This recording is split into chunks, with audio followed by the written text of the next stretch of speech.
시편 19편 생각하려고 하는데요. 제가 시는 좋아하지 않는데 음악은 조금 좋아합니다. 그래서 이 베토벤의 저 하늘주의 영광 나타내고 하는 남성 중창 같은 거 참 좋아하고 부르고 그러거든요. 아까 읽은 하이든의 천지창조에 나오는 것도 좋아합니다. 그건 또 베이스, 제가 베이스를 하는데 베이스가 봄봄봄봄 하면 아주 좋잖아요. 근데 부르고 난 다음에 질문이 생긴 거예요. 이건 이상하다. 시편 19편은 뒤에까지 있는데 왜 앞만 부르지? 왜 앞만 부르지? 그것이 이 베토벤이나 하이든의 시편 19편에 대한 노래를 부른 다음에 느낌이었습니다. 아까 우리 78장 불렀잖아요. 거기서도 들리는 소리 없어도 한다 하면서 이거 왜 그럴까? 그런 의문이 들었습니다. 이제 시는 이미지라 했잖아요. 시편 19편에서는 세 가지 소리의 이미지가 있습니다. 들리는 소리는 아니고요. 세 가지 소리입니다. 이 세 가지 소리로 보느냐, 두 가지 소리로 보느냐에 따라 가지고 다르기도 한데요. 세 가지 소리입니다.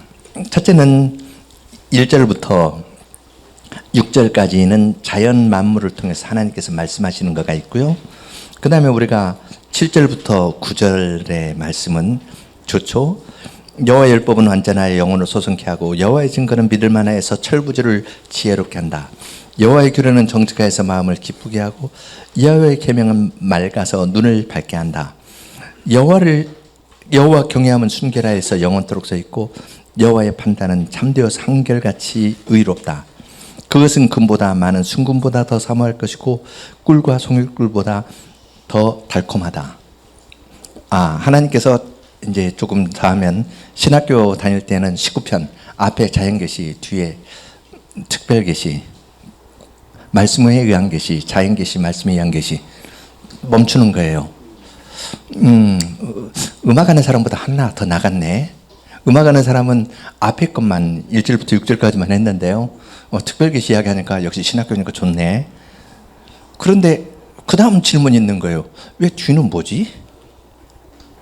뒤에 뭐 죄에 관한 이야기, 죄에 관한 이야기가 있는데 왜 이건 이야기가 안 되는 거지? 그것이 이제 제가 19편을 읽을 때마다 갖고 있었던 문제의식입니다. 좀 상당 기간 동안 조금씩 발전했는데요. 이젠 저는 시편 19편은 세 가지 소리라고 생각합니다. 이제 함께 세 가지 소리를 찾아갈 텐데요.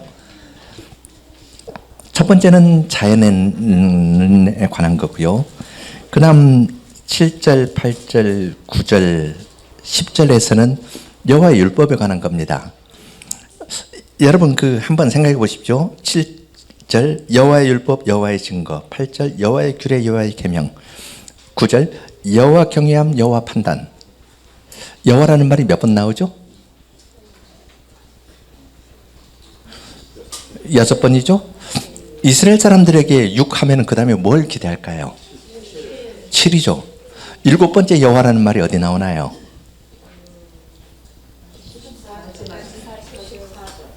14절 맨 마지막이에요.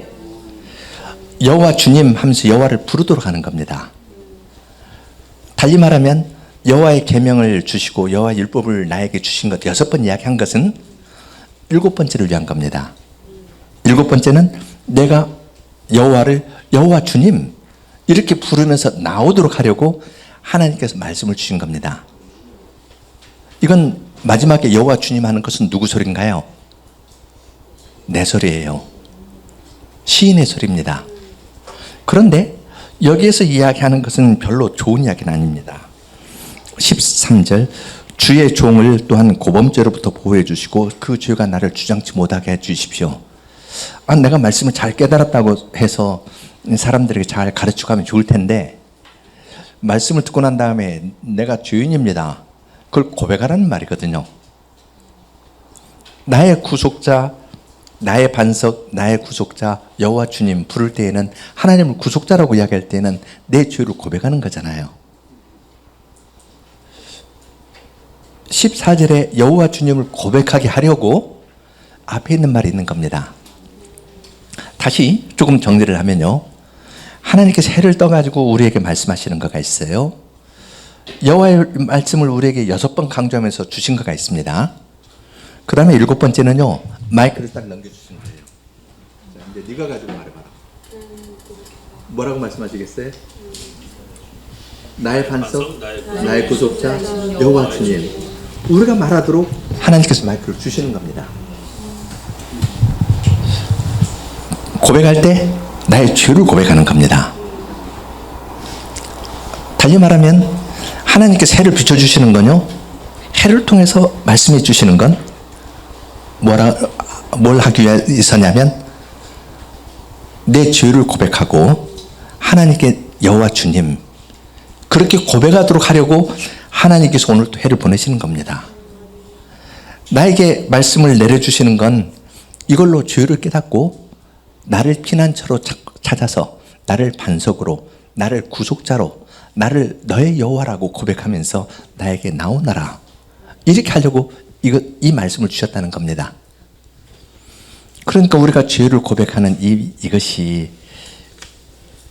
작은 일이 아니라 굉장히 크다는 것을 알 수가 있죠.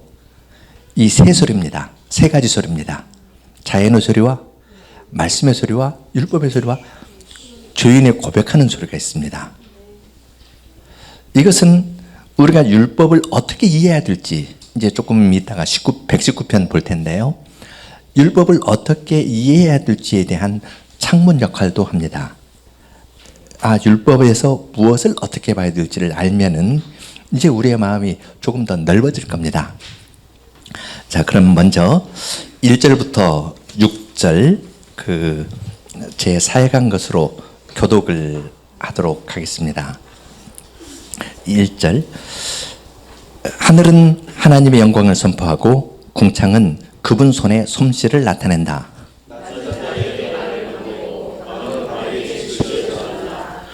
이야기 소리도 없고 이야기도 없고 말소리도 없다. 아무런 소리도 들리지 않는다.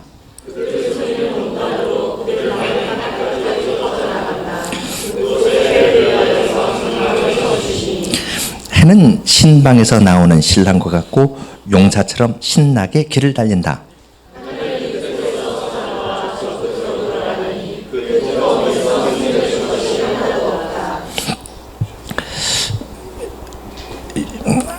지금 1절부터 6절이지만 앞에는 원칙적인 이야기를 선언하고 뒤에는 해를 들어서 조금 구체적으로 이야기를 합니다. 일반적인 걸 이야기하고 그 다음에 구체적으로 이야기를 하는데요. 일반적으로 말할 때에는 하늘이 하나님의 영광을 선포하고 궁창이 그분의 솜씨를 나타낸다. 하늘 이야기할 때에는 단지 하늘만 아니라 하나님께서 거기에 해를 두시고 달을 두시고 별을 두신 그 모든 것을 포함해서 하는 이야기겠죠.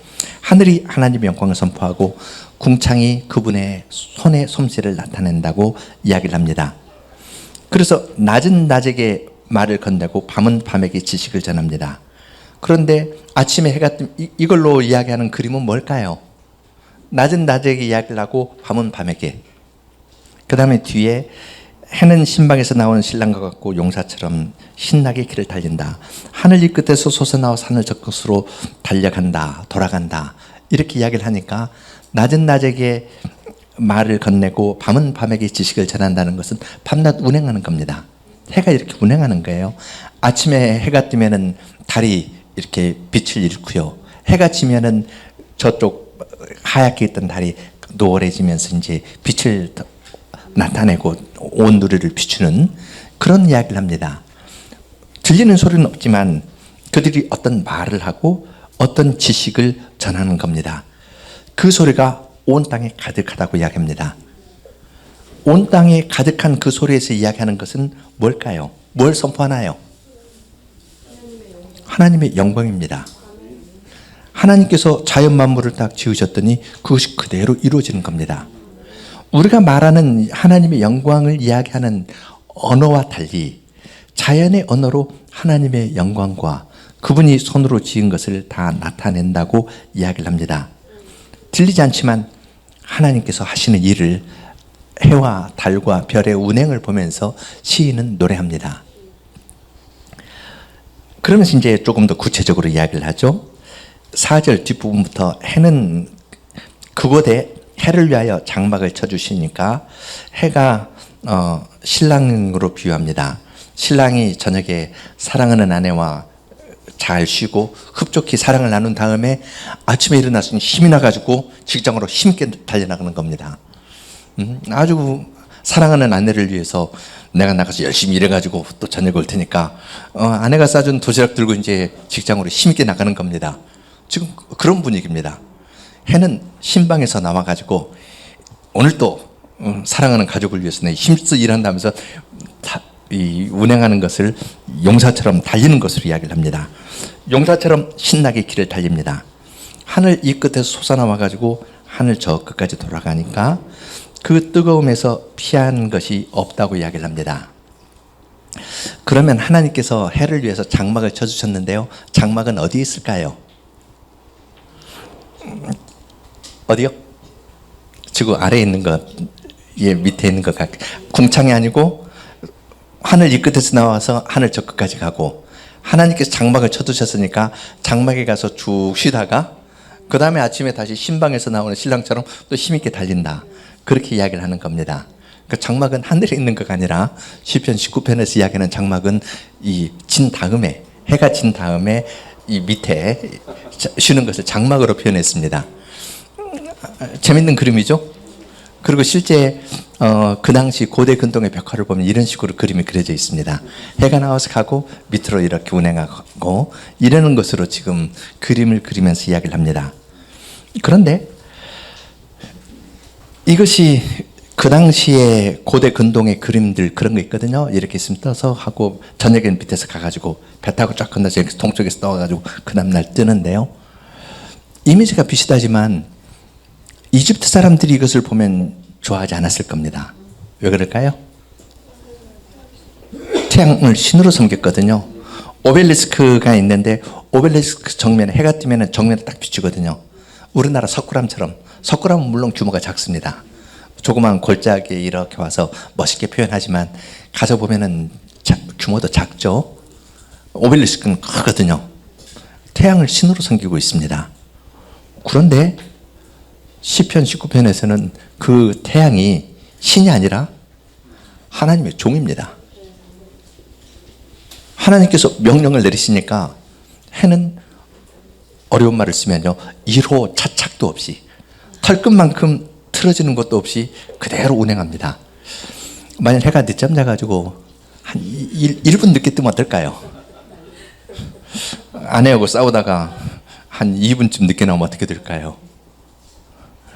그리고 여기 맨날 다니던 거니까 난 천지창조부터 지금까지 달렸으니까 이거 지루해. 나 새로운 길을, 난 모험가의 정신을 가지고 새로운 길을 가겠다고 이리저리 다니면 어떨까요? 엉망이 되겠죠. 농사 짓는 사람이 또 뭐든 내가지고 다 엉망이 될 겁니다. 해는 정확합니다. 1분 더 빠른 것도 아니고 털끝만큼도 오차가 없이 정확하게 되니까 우리나라도 사계절이 있어서 농사도 짓고 우리가 사는 것 아니겠습니까? 해의 완전한 순종을 이야기를 하는 겁니다. 여기서 이제 이 시의 언어에서는요, 조금 다른 것도 있습니다. 하나님의 말씀을 가르쳐 주는데 어미로운 것도 있습니다. 6절에 하늘 이 끝에서 솟아나와 저 끝까지 돌아가니 그 뜨거움에서 숨겨진 것이 하나도 없다. 개역에서는 그 온기에서 피하여 숨은 자 없다 해서 좀 순화해가지고 번역을 했는데요. 그냥 열기입니다. 문자 그대로는.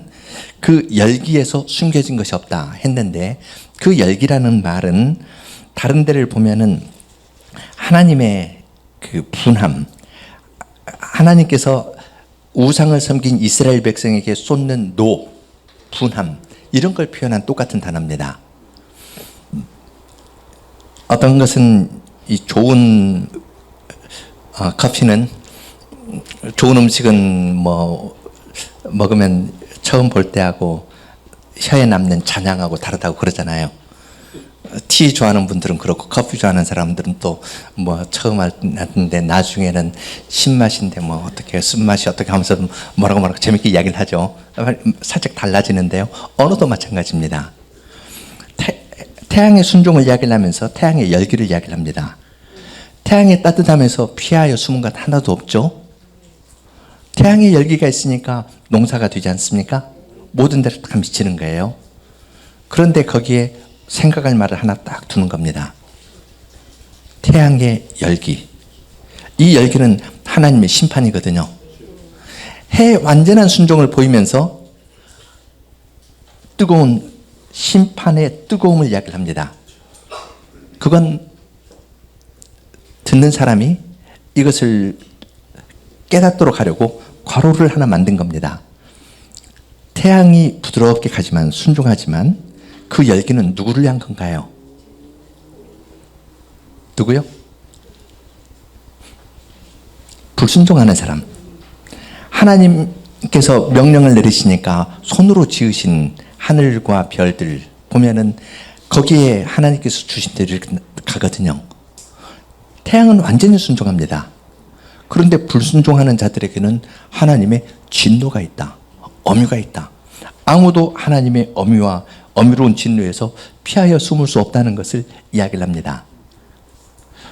19편은 제가 베토벤도 좋아하고 하이든도 좋아하지만 거기에서 노래하듯이 그렇게 낙관적으로만 이야기할 수 있는 시는 아닙니다. 여기에 뜨거운 거가 있고 심판의 요소가 있습니다. 웅장하고 거대하게 막 이렇게 하는 것만이 아니라 이걸 통해서 하나님께서 우리에게 요구하시는 거가 있거든요. 내 죄를 고백하는 겁니다. 그것을 하도록 하기 위해서 하나님께서는 태양의 열기에서 아무도 피하여 숨은 자 없다고 이야기합니다. 이 피하여 숨는다는 말이 뒤에 한 번 더 나옵니다. 그것은 이제 거기에 가서 또 세 번째 목소리 할 때 나오니까 거기에서 살펴보겠습니다. 그 다음 이제 7절부터 10절까지 율법에 관한 두 번째 소리를 듣도록 하겠습니다. 7절부터 10절 같이 한번 또 한 절씩 교독하죠. 여호와의 율법은 완전하여서 영혼을 소성케 하고 여호와의 증거는 믿을만하여서 철부지를 지혜롭게 한다.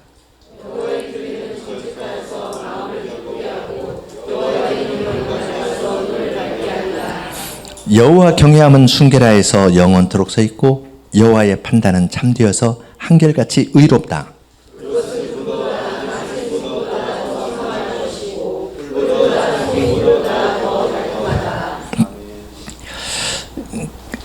지금 여호와의 율법이 완전하여서 영혼을 소성케 한다 했는데요. 시편 23편에서도 내 영혼을 소성케 한다. 그렇게 되어 있는데 똑같이 소성케 한다, 소생케 한다 이런 말인데요. 이거 직역하면은 돌이킨다는 말입니다. 내 영혼을 내가 하나님을 떠나면 어려운데 하나님께 회개하면은 내 영혼이 소생하게 되는 것 아닙니까? 그렇기 때문에 내 영혼의 회개라는 말 이것 결과는 내 영혼이 소성케 되는 것이기 때문에 소성케 된다고 이야기를 합니다. 쓸 때 이 말을 맨 먼저 썼습니다. 여호와의 율법은 우리를 하나님께 돌이키게 하는 겁니다. 내 영혼을 하나님께 돌아오게 하는 겁니다. 포로로 끌려갔던 이스라엘 백성을 그들이 하나님께 언약의 땅으로 돌아오게 하는 것처럼 영혼은 우리를 회개케 하는 것이 첫 번째로 이야기를 합니다. 회개하니까 소성이 되는 겁니다. 이 회개의 이야기가 뒤에 세 번째 목소리에서 나오니까요. 첫 번째 이렇게 회개와 관련된 말을 단어를 쓰는 것 주의해서 볼 필요가 있습니다. 시인은 태양의 완전한 순종을 보고 자기를 돌아보면서 회개하는 겁니다. 하나님의 율법을 보면서 자기를 회개하는 겁니다. 나를 돌이키고 또 돌이키는 것. 이것이 하나님의 말씀을 받은 사람의 첫 번째 반응입니다. 두 번째는 여호와의 증거는 믿을만하여서 철부지들을 지혜롭게 한다. 여기 철부지라고 번역한 말 우둔한 자라고 했는데 우둔한 자라면 잠언의 우둔한 자라는 말 똑같이 나오는데요.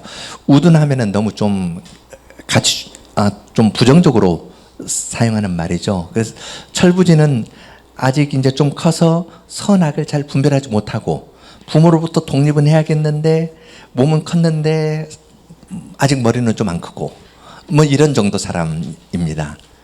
그런 사람들에게 이 철부지라고 이야기를 하는데요.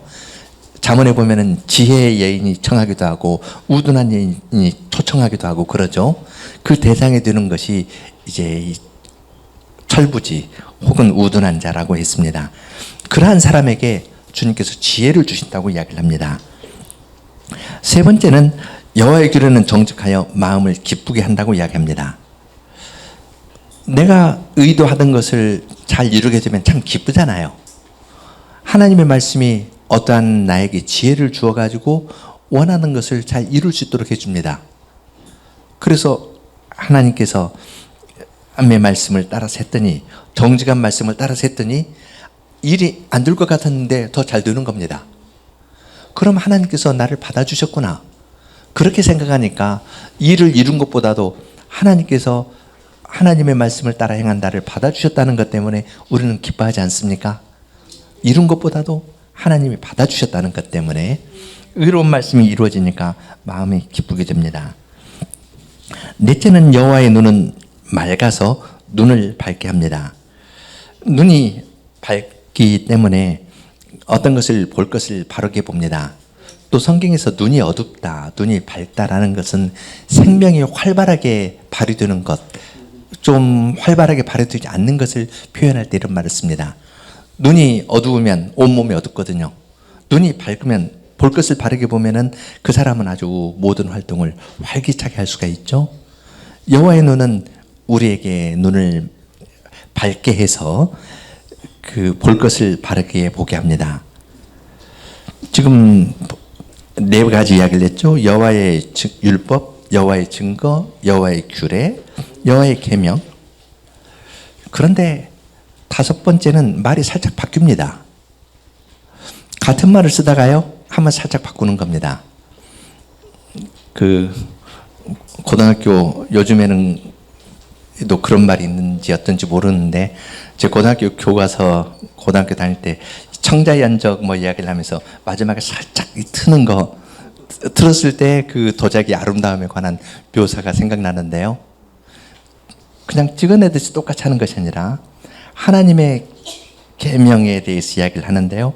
여호와의 율법, 여호와의 증거, 여호와의 규례, 여호와의 계명, 그렇게 하는데 다섯 번째는 말을 하나 살짝 바꿉니다. 왜 그럴까요? 강조하는 겁니다. 경외라는 걸 집어넣습니다. 이건 하나님의 말씀을 대할 때 어떻게 대해야 될지를 알려주는 겁니다. 그냥 지적인 것을 습득하려고 하나님의 말씀을 공부하는 것가 아니라 하나님을 높이면서 사랑하는 것. 하나님을 경외한다는 말은 사랑한다는 말입니다. 하나님을 높이면서 사랑하는 방식이 성경에서는 경외라는 말입니다. 단순히 두려워하는 것가 아니라 하나님을 사랑하는 방식이 경외입니다. 우리가 어떻게 하나님을 사랑하나요? 사랑하는 아내는 이렇게 안으면서 포옹하면서 사랑하겠지만 하나님은 포옹할 수 있는 분이 아니잖아요. 높이면서 사랑하는 것, 이것이 경외라는 말입니다. 하나님의 말씀을, 계명을 기계적으로 대하는 것가 아니라 사랑하며 사는 겁니다. 그래서 계명, 율법 이런 말들 쓰다가 경외라는 말을 딱 쓰는 겁니다. 하나님의 말씀을 어떻게 대해야 될지 이러한 데에서 이야기를 합니다. 그러한 하나님을 경외하는 건 순결하 해서 영원토록 서 있다고 이야기를 합니다. 영원토록 서 있다. 그 무너지지 않고요. 영원토록 서 있고 하나님 앞에서 하나님을 서서 섬기면서 나아가는 복을 주는 겁니다. 그러한 자에게 하나님의 말씀은 여섯 번째로 참되어서 한결같이 의롭습니다. 의로우니까 변함이 없고요. 하나님께서 말씀하신 것은 반드시 이룰 겁니다. 이 세상은 여호와의 율법을 읊조르는 사람을 조롱하지만 하나님의 말씀은 참되기 때문에 그 의로움을 반드시 이룹니다. 의인들의 길은 하나님께서 아시거든요. 의인들의 회중이 지금 이 세상에 자리 잡고 있는 겁니다. 여호와의 율법은 그렇다고 이야기를 합니다. 여섯 가지를 이야기를 하고요. 사람들에게 조금 쉽게 이야기를 합니다. 젊은 사람들이 이제 요즘에 혼인을 늦게 하는데요. 왜 늦게 하냐니까 아파트 전세값이 올라서 그렇다고 그러죠. 열심히 일해가지고 돈을 좀 많이 벌어서 이 장가도 빨리 가야겠다고.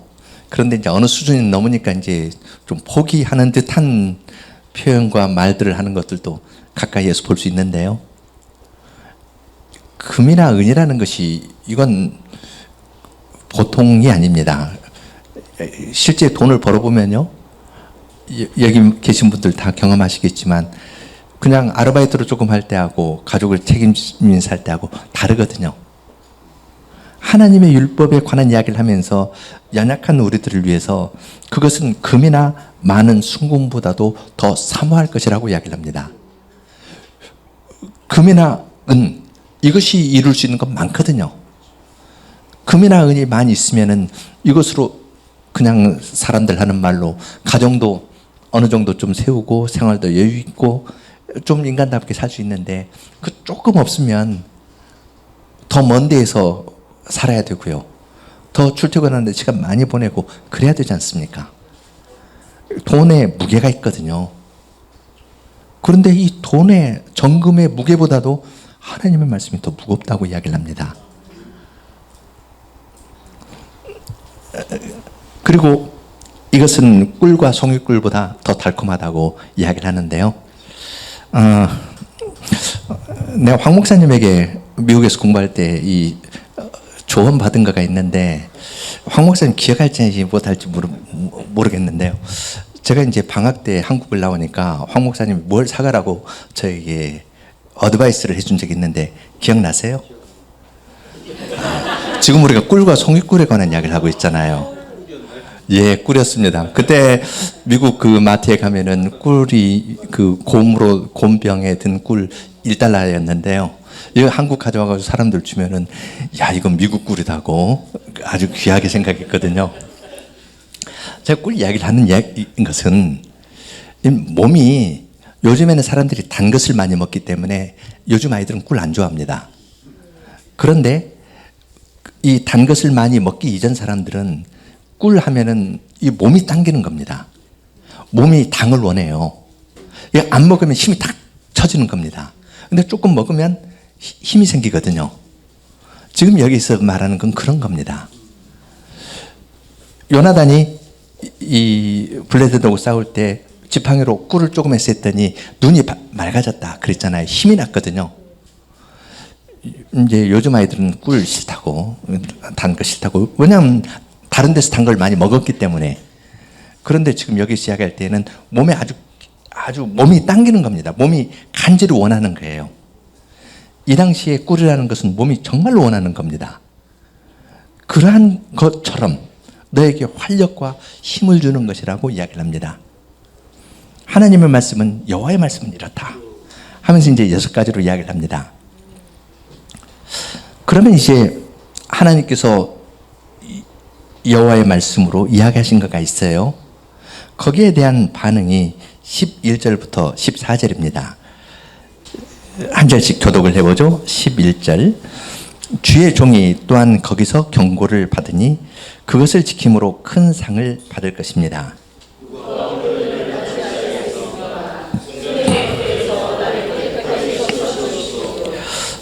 주님의 종을 또한 고범죄로부터 보호해 주십시오.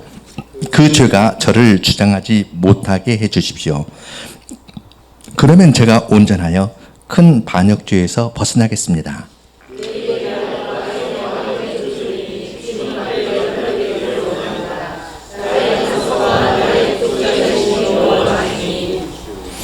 지금 여기 읽었을 때 하나님께서 말씀하시는 이야기가 있고요. 누가 말하면 그 듣는 사람은 어떤 위치에 있다고 보는 것이 좋을까요?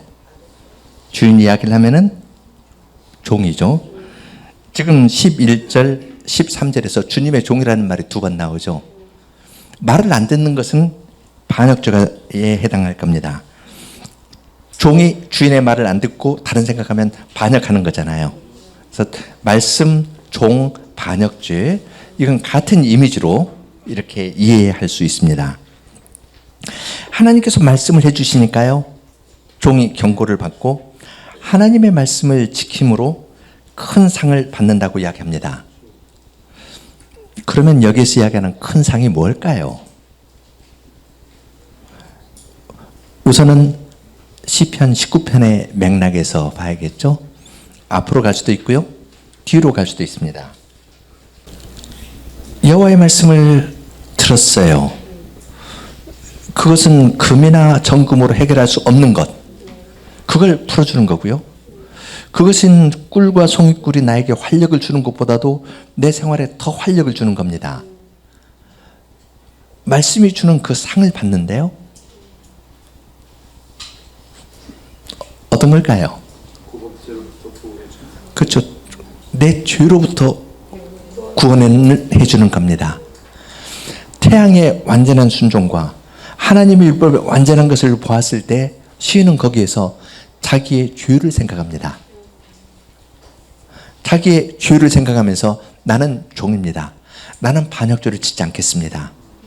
죄의 핵심은 반역죄입니다. 지금 13절에 그래야면 내가 정직하여 큰 죄과라고 했는데요, 죄과라는 번역은 조금 약합니다. 그냥 문자 그대로는 반역이에요.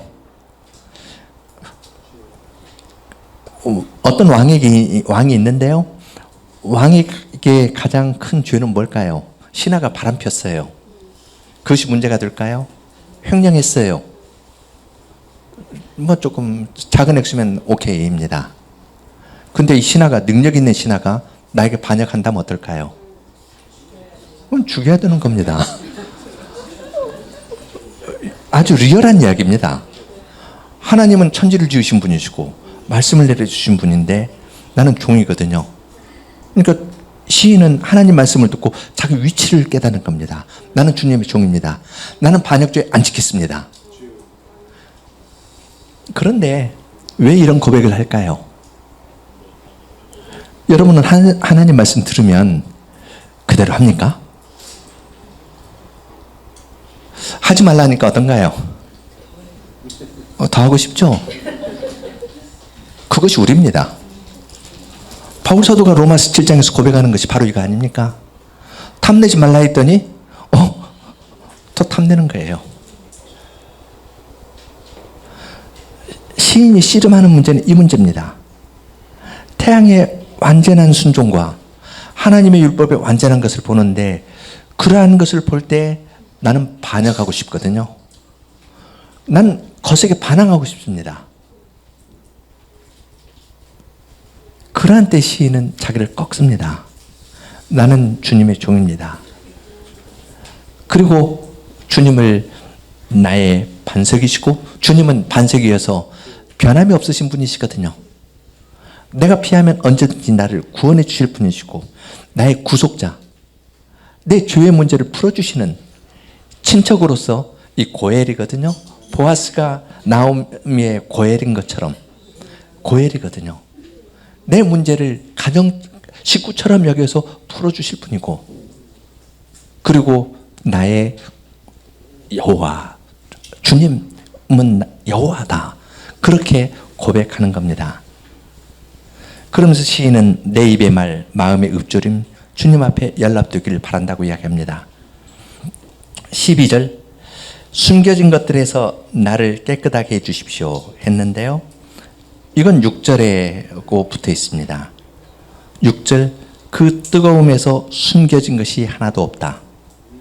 태양의 열기에서 숨겨진 것이 하나도 없거든요. 하나님의 율법의 말씀 앞에서 숨겨진 것이 하나도 없습니다. 피할 수 없는 것을 인정합니다. 그러한 상태에서 하나님께 나의 숨은 것들, 태양의 모든 것을 다 비추듯이, 태양 열기에서 숨은 자 없듯이, 또한 하나님의 완전한 율법, 눈을 맑게 하는 그 율법이 내 속 깊은 것을 감찰하실 때 내 속에 숨은 것들, 이것 나는 숨기려고 하는데, 나는 고범죄를 짓고 반역죄를 지으려고 하는데 하나님, 내 이 마음을 주님께 바칩니다 하고 있는 그대로 나오는 겁니다.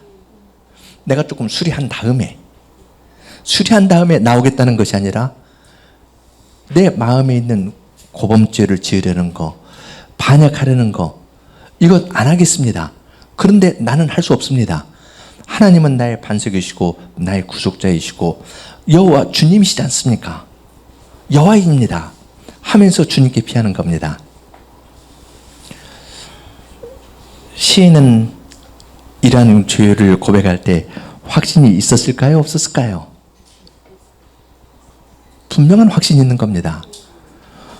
의도적으로 우리는 사실 좌절해가지고 내가 지난주에도 죄를 주님 앞에 회개했는데 일주일 지나서 또 내일 가려니까 또 똑같은 죄에 또 걸렸거든요.